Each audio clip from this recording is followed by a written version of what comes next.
Voila, everyone. Another hot ass day, so I'll probably go buck naked again, but try to hold off for as much as possible. So I think I've worked out the camera angle and stuff, so shit doesn't look off in regards to the height of the punches. So I apologize for that, but I think it's worked out now. But today I'm going to change the order that I schedule things in, and basically start to work on the footwork platform. And I'm going to post it in the HSF section. If I can post it in the JKD section, I'll do that as well. This will be the Jeet Kune Do 2-syllable basic footwork platform.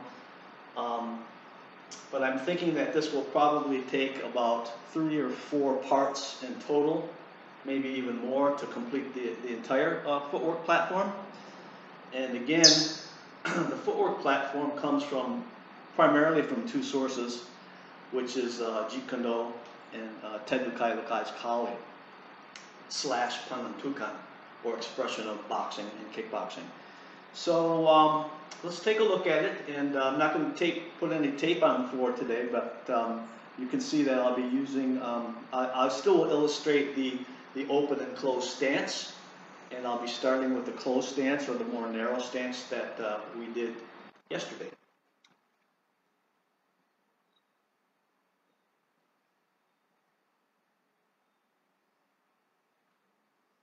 So from the on-guard position, we have step and slide advance. The idea also, by the way, is that you want to use the smallest steps as possible. Now, I have said before that we do things in small, medium, and large when we need to, but essentially you want to try to be just out of the reach of the opponent's limbs, whether it's perceiving being out of the reach of his extended arms or out of the reach of his extended legs, okay?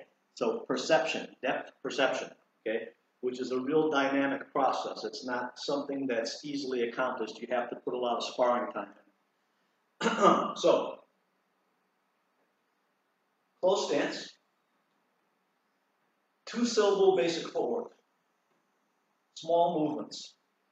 And what you should be looking at as well is that when I isolate these movements like this, there should be very little change in my guard position at all. If I do change my guard position from closed to open, or from turn, so to speak, then basically I'm emphasizing other things on top of just doing the footwork alone. Okay? All right.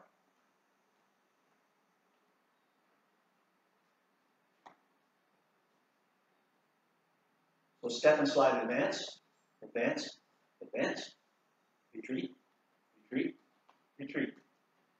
Advance, advance, retreat, retreat. Advance, retreat, retreat, advance. Okay? Shuffle, slide and step, shuffle. Advance, advance, advance. Retreat, retreat, retreat. Advance, advance, retreat, retreat. Advance, retreat, retreat, advance. Side step.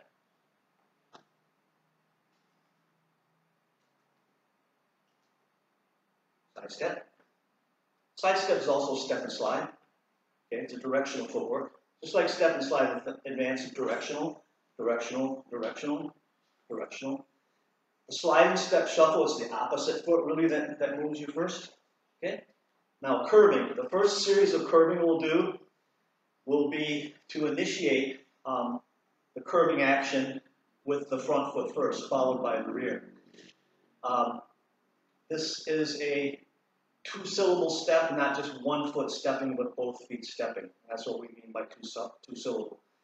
The other thing that I'll be doing is that I'm going to go 360 with it, just to illustrate that I'm going to move 8 times to get back to the front, because I want to get used to just cutting that angle at 45 degrees when I curve. Doesn't mean I always do that. It can be from 30 to 45 to 90 per se. Okay. But the idea now is, again, I'm trying to use small movements. So I'm curving 1 and 2, 1 and 2, 1 and 2, 1 and 2, 1 and 2, 1 and 2, 1 and 2, 1 and 2. Okay. Then I'm going to go the other way. Still, the front foot will be moving first. 1 and 2, 1 and 2, 1 and 2, 1 and 2, 1 and 2, 1 and 2, 1 and 2. Okay, all right. Now I'm going to do it with the rear foot moving first. And again, I'm not going to get into the why right now because we have a lot of hours to put in still. Okay, but there will be times where you'll step with your front foot first or your rear foot first. And so the second variation will be that I move my rear foot first. 1 and 2, and 1 and 2, and 1 and 2, and 1 and 2, and 1 and 2, and 1 and 2, and 1 and 2, and 1 and 2. Okay? And I'll go back around the other way. 1 and 2, 1 and 2, 1 and 2, 1 and 2, 1 and 2, and 1 and 2. All right? And so that was using my rear foot first. So, to review, small movements from the closed or narrow position. Okay? Step and slide advance, step and slide retreat, side step right, side step left, shuffle advance, shuffle retreat, curve left, and curve right. Okay? So, what you want to do is isolate and integrate. This is the process that we use in training, is isolation of tactics, tools, okay, and such, and combining them, all right? Isolation of ranges and combining them. Okay? Isolation of size of movement and combining them, all right? Things of that nature. All right, now, one thing I wanted to talk about was that, again, I pointed out that in my footwork platform in its entirety, it comes primarily from the source of the latter stage Jeet Kune Do from Ted Wong, as well as Ted Lukai Lukai's footwork. All right? So, what I need to say is that although that I have 5 curricula that I teach, that in regards to Jeet Kune Do, it's probably the one that I keep the purest. Secondly would be Ted Lukai Lukai's Panam Tukan Sikaran, that I keep the purest in regard to its footwork, okay? But when you start talking about the hybrid stand-up fighting curriculum, or the Kali weaponry, actually, the knife and the stick and machete and so forth, then I pretty much combine the two, all right? So, and Def Tac as well, as a combination of the entire footwork platform. So I try to keep JKD as pure as possible, as well as Ted Lukai Lukai's Pan and Tukan as pure as possible footwork-wise, all right? But there is some overlap because it's the human style, all right? It's the grand epiphany of the booster. All right, so where am I now? So the way that the Kali footwork has influenced my Jeet Kune Do footwork is probably that I teach and use more tactical switching than Ted Wong would teach, or that some of my peers in Ted Wong Jeet Kune Do would teach. But it still comes from Ted Wong. He just did not emphasize it. Or let's say he emphasized it in a secondary fashion as opposed to primary. In other words, when you're learning Jeet Kune Do, you pretty much keep the dominant side lead the entire time. And even if you do make a temporary tactical switch, you return to the dominant lead tool position immediately in the very next movement. All right? So, but what I'm going to get into now here is a little bit of tactical switching. So once you go through your platform of advancing and retreating and sidestepping and curving and shuffle and all that kind of stuff, you want to be able to start to integrate tactical switches which take you to the other side. So there's quite a few ways to do tactical switching, but I'm just going to do this, basically what's called a lateral triangular movement, by stepping diagonally, partially this way, and then by refacing this way, here and here. So once I make that switch, then I start to go into my step and slide and step and curving variations on this side. Okay? And then when I want to get back to the right side again, I'll do the same thing.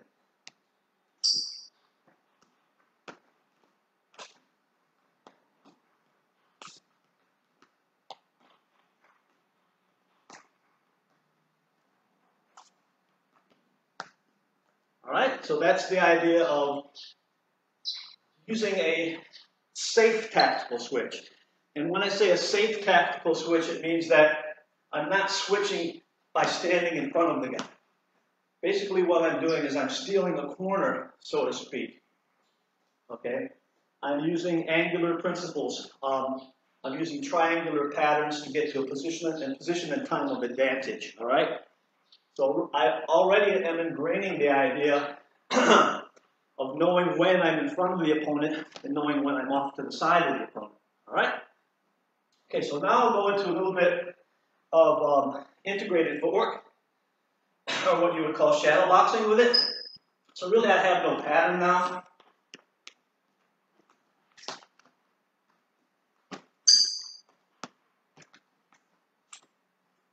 Okay, and what you should be seeing a lot of is curving.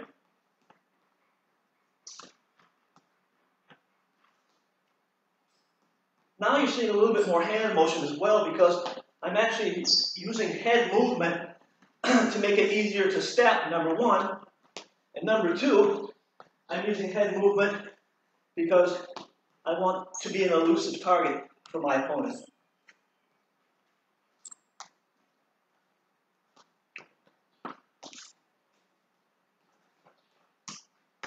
All right, good.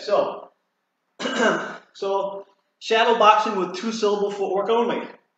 Now, what you did see, which I'm not really going to get into right now, but I also was using some partial steps or broken rhythm to change direction halfway through the movement.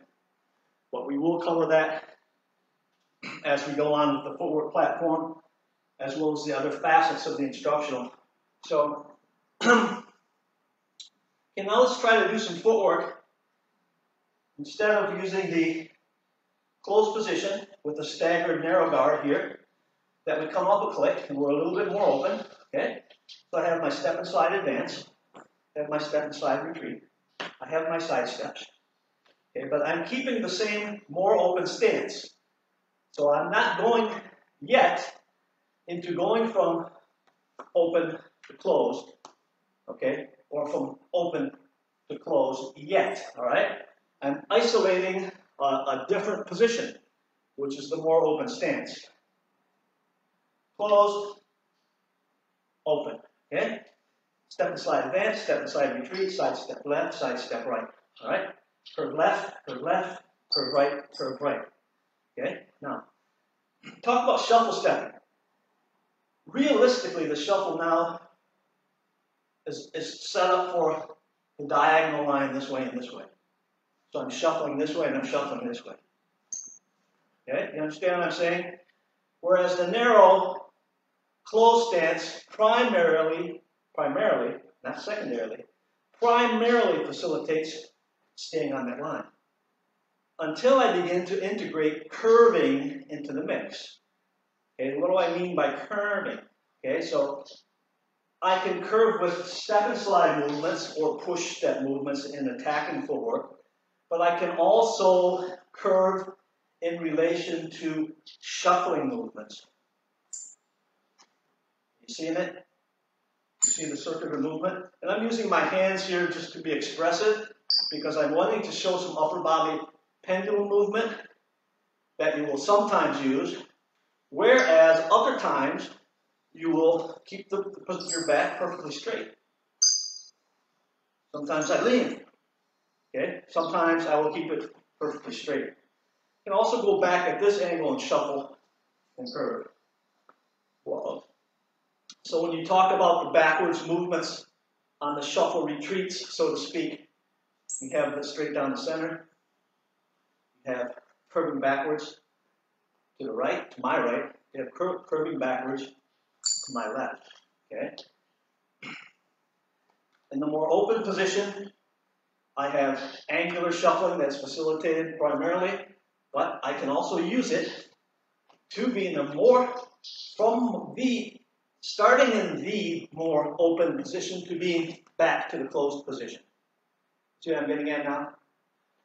So there becomes now your first glimpse in a way to move from open to closed and open references. Again, it's through footwork, okay? And there's various ways to do it.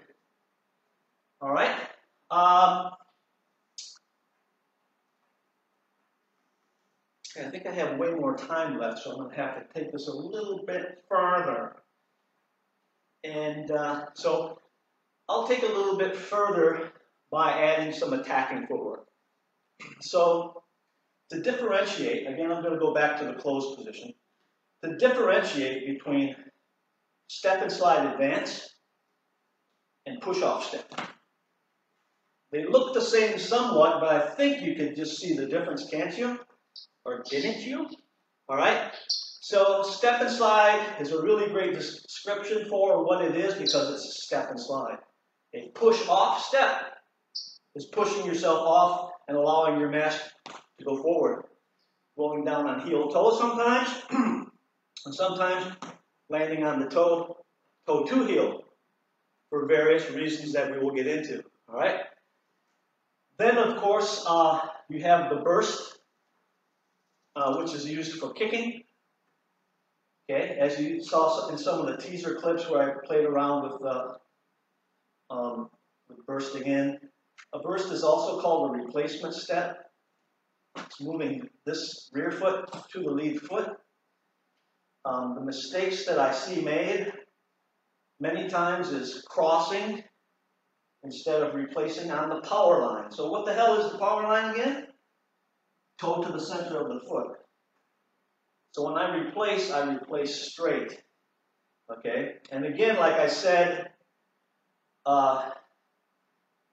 yesterday, I think I said it, was that when I burst or when I shuffle step is that I don't fully replace. Now, there will be a time where you do fully replace. But in regards to refining small movements and making less more, you want to step smaller. So when I burst, I want to come to the center point of my body. Okay? Very center of my mass, right? And in balanced position. So I come here and up. Basically, I grip in a static posture. I grip my toes, even though I have shoes on. I'm gripping my front foot and then moving this one as fast as possible. Boom. I'm pretty much keeping my back upright. Boom. There will be times where we have a slight lean backwards as well.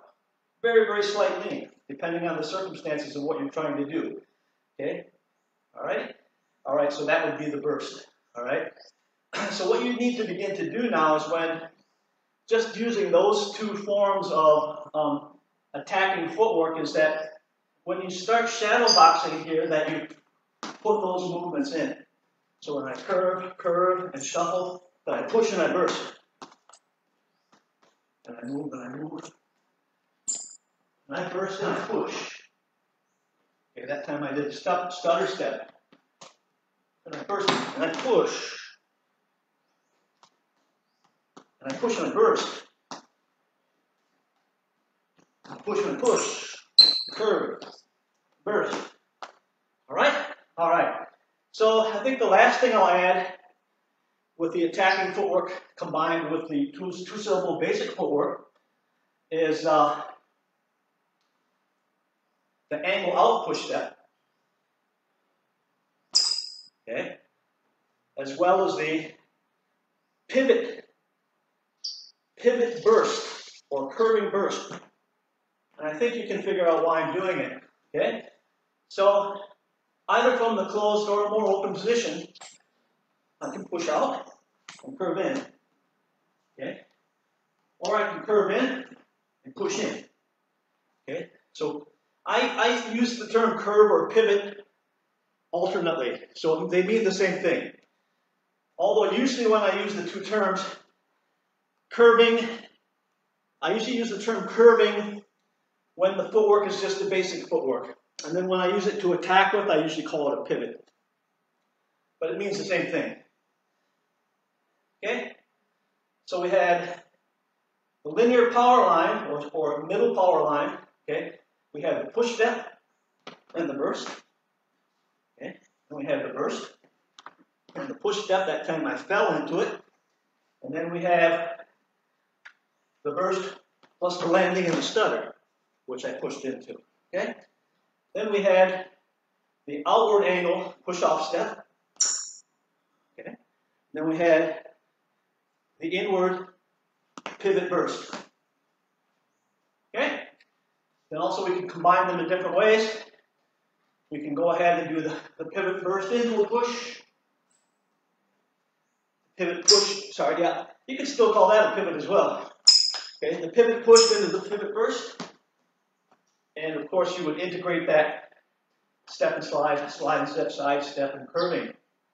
And intermittently go from basic two-syllable steps to attacking footwork, which is more explosive and not really quite so two-syllable, but kind of doing two movements in one time. Okay, dudes, and again, this is part 1 of the JKD footwork platform, but I will be posting it in the HSF, where I will continue to create the entire footwork platform from both of the primary sources. Thank you so much.